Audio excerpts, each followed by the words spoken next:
Okay, so thank you everyone for giving me this opportunity to take part in this event.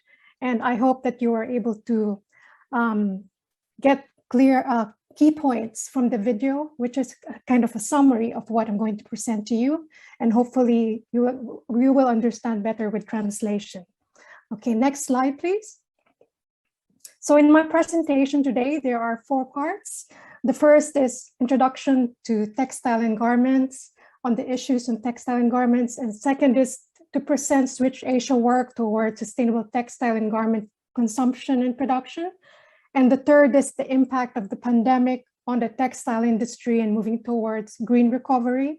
And last is how can young leaders take part towards textile and garment sustainability. Next slide, please. Next slide. Okay, so I'll just provide an overview of the global textile and garment industry. Today's textile and garment supply chains are closely interlinked. So it stretches in intricate networks across several countries and continents because of its supply chain. And around 80 billion new garments are produced globally every year. So the textile and garment industry is valued and contributing significantly towards the global economy. And it is valued over $1.7 trillion and is also employing more than 300 million people. So more than 50% of the world's supply of fibers and fabrics comes from Asia, with China producing more than a quarter. And in 2019, China's textile exports were valued at approximately $120 billion, and it corresponds to 39.2% of the global market share. And in recent years, the shares are growing exponentially in terms of exports in countries such as Cambodia, Pakistan, Bangladesh, Vietnam, and India. In Central Asia, cotton consumption is also expanding significantly as countries also implement political measures to curb exports and to support value-added use. And there's a stable production in producing countries in Central Asia, such as Uzbekistan, Turkmenistan, and Tajikistan. And they have sought to secure greater domestic supplies for inward processing and downstream exports of garments, cotton yarn, fabric, and so forth. So despite its economic benefits, the industry is far from being sustainable. Countries are faced with the challenge on addressing socioeconomic, health and environmental impacts across the garment sector value chain due to increasing irresponsible consumption and production. Next slide, please. So the global production of textile fibers has almost tripled since 1975. And the global annual production and consumption of cotton fibers, for example, currently the most prevalent for clothing, more than doubled from slightly more than 10 million tons in 1960 to about 25 million tons in 2010. And it has become static. The global consumption of synthetic fibers, however, have increased. And from marginal amounts from 1960 to more than 60 million tons in 2016, and it's continually rising. And one of these synthetic fibers is polyester. This is the most commonly used fiber across the world. It is synthetic, non-renewable, petroleum-based fiber made using carbon-intensive processes, and this requires more than 17 million barrels of oil each year.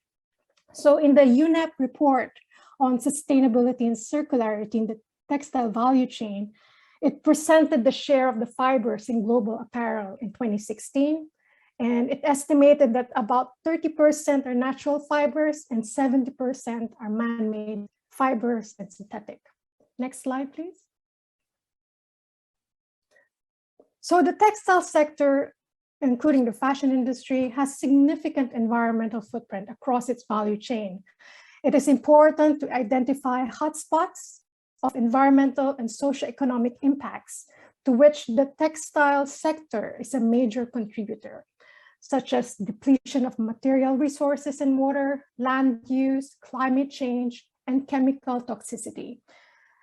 even natural fibers such as cotton and wool are being produced in vast areas of agricultural land, and it uses large amounts of resources such as water, energy, and chemicals. And of course, the manufacture of synthetic fibers is based on fossil fuel, which is also destructive to the environment.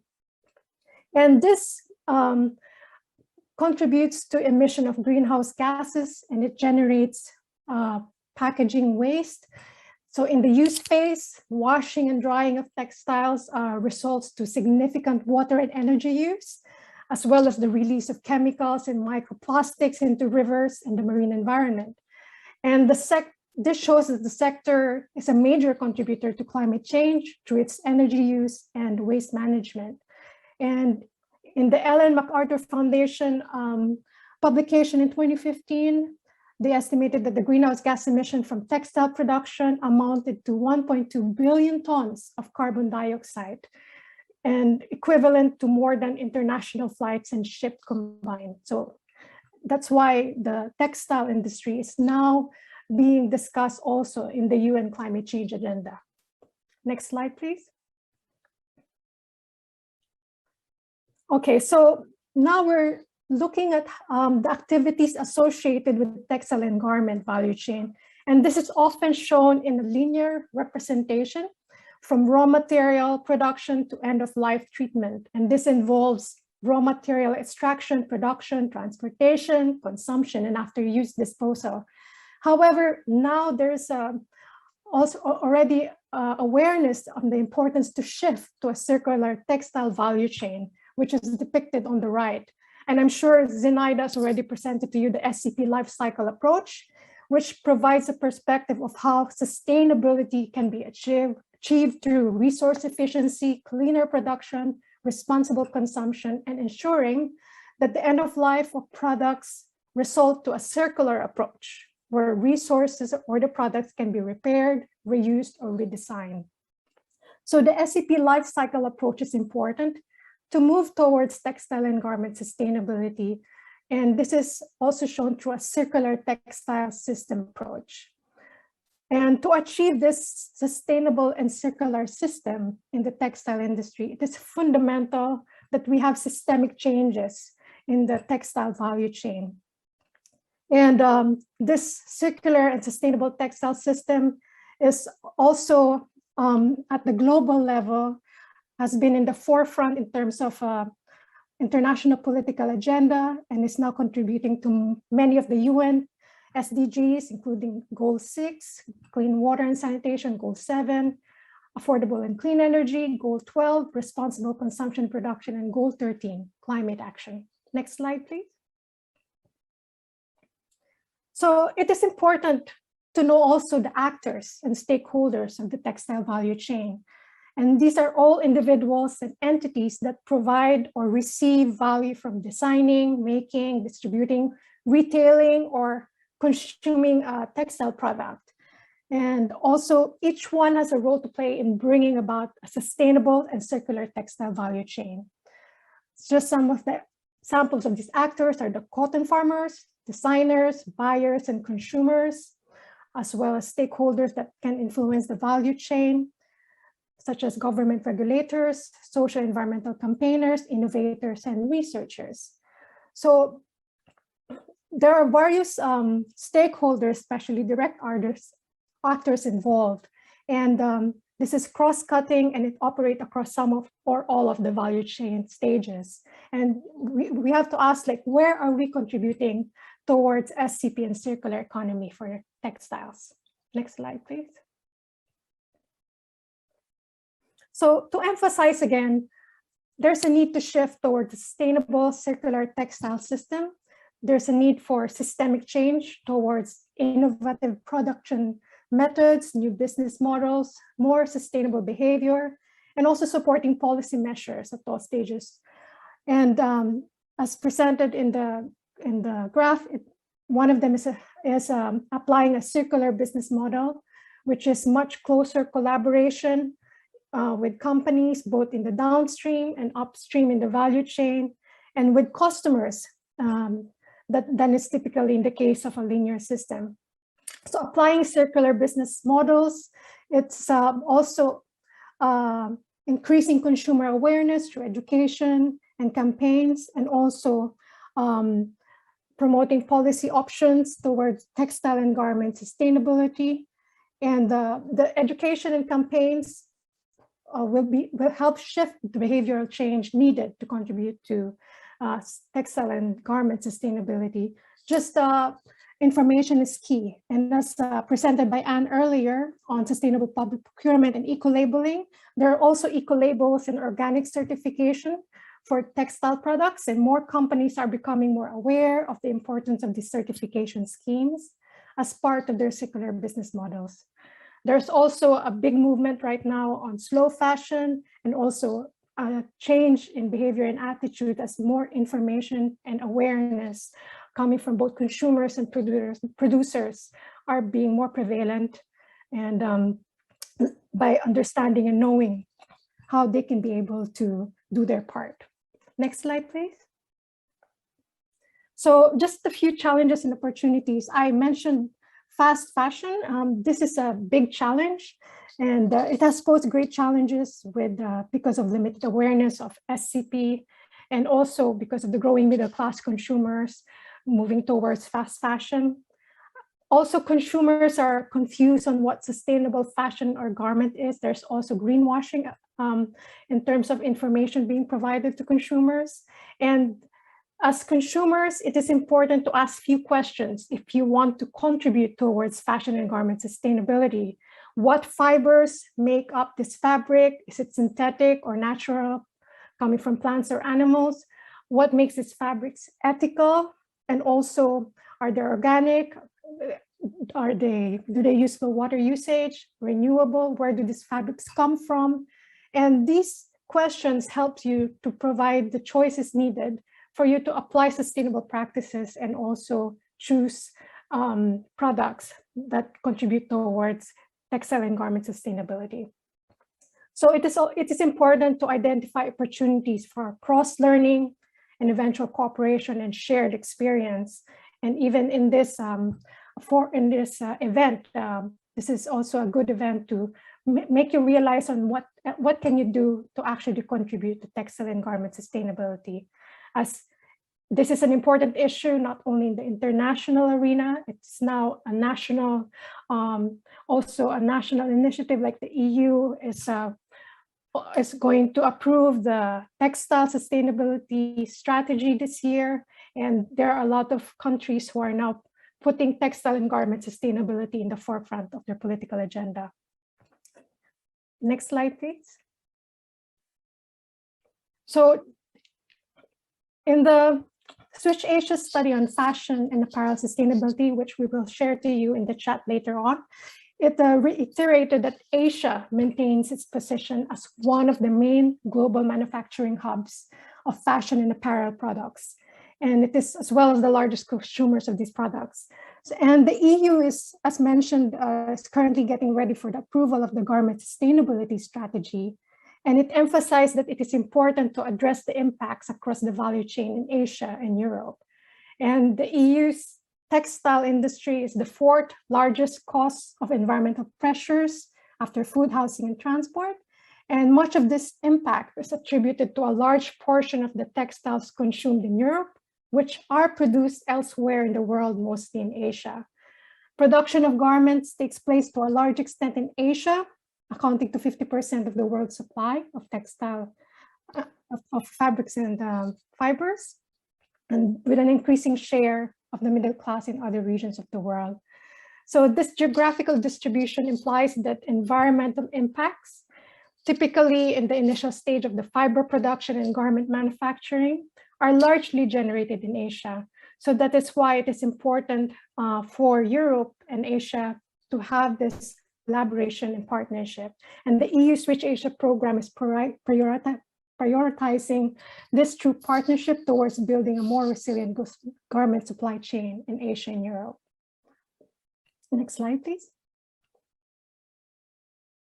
So the EU SWITCH Asia program provides the platform for partnership and networks between Europe and Asia, and is implementing national strategies and action plans and implementation of SCP practices focused in textile.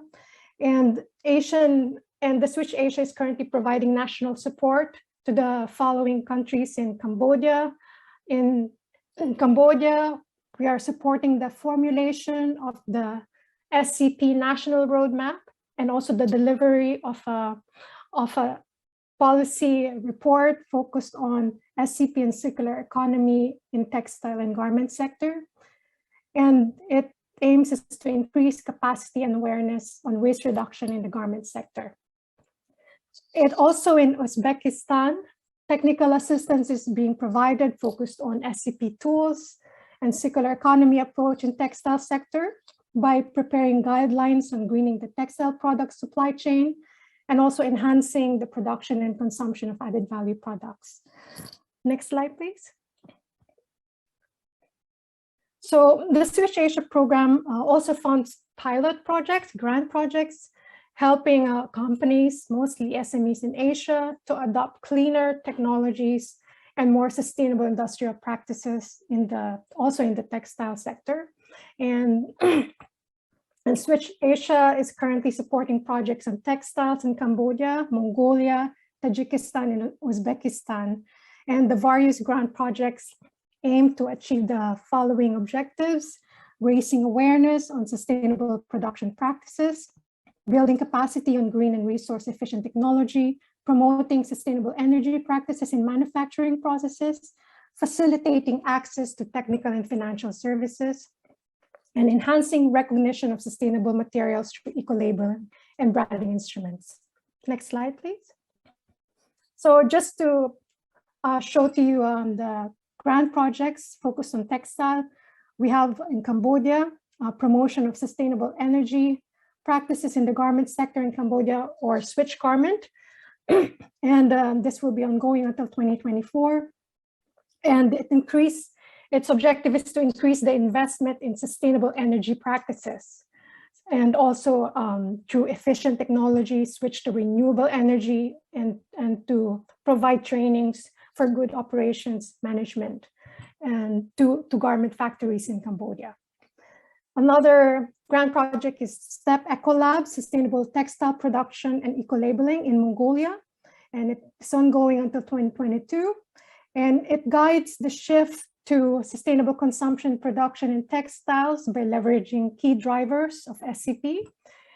And the way they're going to do it is to consolidate sustainable and certified raw material sourcing options, meeting market expectation, and also to develop a conducive environment for textile processing SMEs to switch to sustainable production practices. And this will be done through trainings, and also to raise consumers and customers and consumers awareness of Mongolian sustainable textile related initiatives. Next slide. And also in India, we have the grant project on effective waste management and sustainable development of the MSME tanning companies in the Kolkata leather cluster. So its aim is to promote sustainable production practices in the highly polluting tanning sector through the transfer of green and resource efficient technologies, capacity building of tannery management and workers for more responsible production practices, and facilitating access to technical and financial services. Next slide.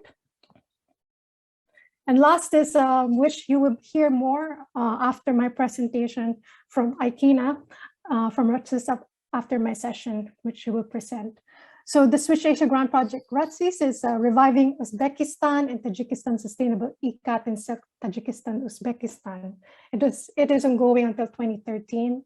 And it is contributing to textile and garment sustainability by supporting and reviving and upgrading local silk and ICAT value chain, supporting the integration of sustainable production approaches in an ethical and environmentally friendly way, and strengthening cross-cultural dialogue between Uzbek and Tajik societies, introduction of new education and employment opportunities, and so forth. So you will hear more about this in the presentation after this.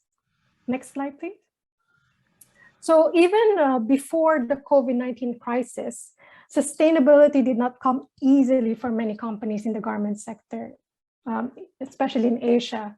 And the pandemic disrupted the global value chains on which most Asian countries have built a large part of their economies over the last few decades. And the crisis caused by the global pandemic and its economic consequences further highlights the vulnerabilities along the textile value chain. And to survive this pandemic and emerge stronger, it is important to incorporate sustainability within new growth strategies and green recovery plans to accelerate and build on collective effort towards innovation across design, supply chain management, and new circular business models.